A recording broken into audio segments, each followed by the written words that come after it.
Hey guys, welcome back to another Leetcode video. Today we're going to be looking at Leetcode 133 clone graph.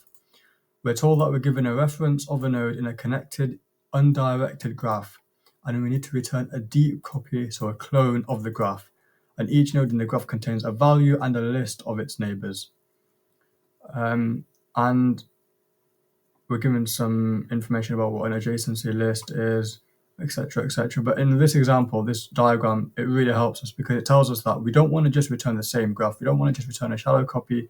We can't do that. We want to return a clone where the entire graph structure is the same. The nodes are new, but they're not pointers to the original graph. They are all new nodes. And we also don't want to return a new graph, but the graph is just messed up and they don't have the same connections. So we want to return a valid graph which points to new nodes but has the same structure. So how can we do this? Well, we can use a depth-first search approach, and we can store each original node to its cloned corresponding node. And as we work through our way through the graph, we can set all the neighbors of each node that we come across to our depth-first search function, which will return a cloned deep copy of the node. So it'll make more sense when we hop into the code. Today we're going to be coding in the solution in Java. The first thing we want to do is just focus on an edge case, and that's if the node that we're given is null. So in that case, we just want to return null as well. So that gets rid of that edge case, and then we want to make our map. So we want to make the map which is going to have all the nodes and their corresponding nodes, their corresponding clone nodes. So now we've got a hash map where we can store each node and its corresponding clone, and then we can initialize our depth-first search function. So the depth-first search function is basically just going to take in a node, which is again going to be a pointer to a node, and it's going to return a pointer to a node. And we're going to say if our clone, or if in this case, if our clone exists, and this clone is going to be clones, and let's pass in the node. So if our clone exists or if our node exists in the clone's hash map, then we know that we have we've already come across this node before, so we can just return the clone. If it doesn't, then we need to make a copy of our node. So we need to make a new clone. So we'll set our new node. The value is going to be the same. It's going to be node.value. And we're going to say we want to store this in our clone's hash map. So we want to now set the corresponding node equal to our new clone. And we want to do a depth-first search for all of our neighbors. So we don't want the index, we just want to get the neighbors. We want to say in range of node.neighbors, make sure I spell neighbors correctly. We want to say, let's append to our neighbors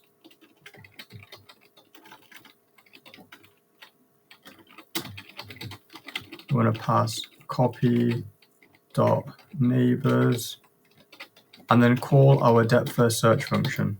So call our depth-first search function on our neighbor, and this is going to do the same thing again. It's going to check, does the clone exist, and if it doesn't, it's going to create a copy and do the same iteratively, recursively for all of the children's neighbors as well. And once we've made our clone, we can then return our clone as well. And then we can simply call depth-first search on the node that is passed into this function. So that should be our code for today. Cannot use clone exists as value.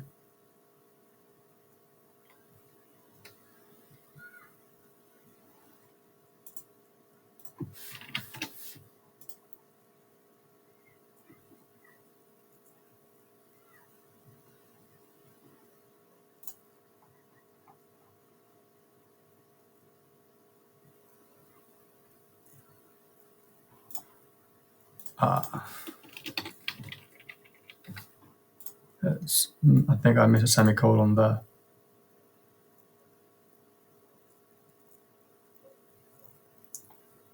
Undefined clones. Oh, we need to use our walrus operator.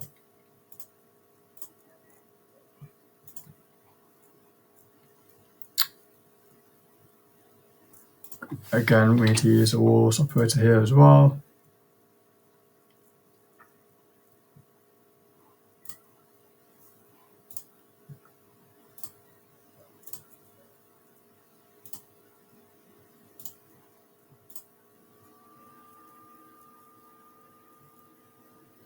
So node.val is undefined, type node.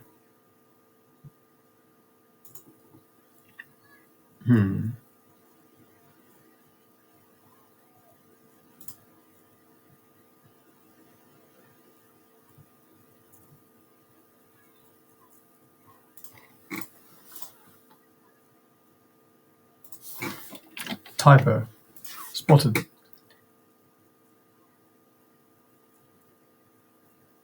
Okay, we are getting depth first search now being undefined, and that is because this won't work. We need to actually declare depth first search as a function. So just copy paste this and then say depth first search is equal to that function. So hopefully this solves all our problems. And it does. All 22 test cases are passed. So there was a couple hiccups there. Some just basic syntax errors, a typo over here, and also the fact that we didn't declare our depth first search function beforehand. Okay, so in terms of time complexity and space complexity, they're both going to be O of n, where n is going to be big O of v plus e, and v plus e, as you assume, are vertices and edges of the graph. So I hope you guys enjoyed this video, and with that being said, I will catch you in the next one.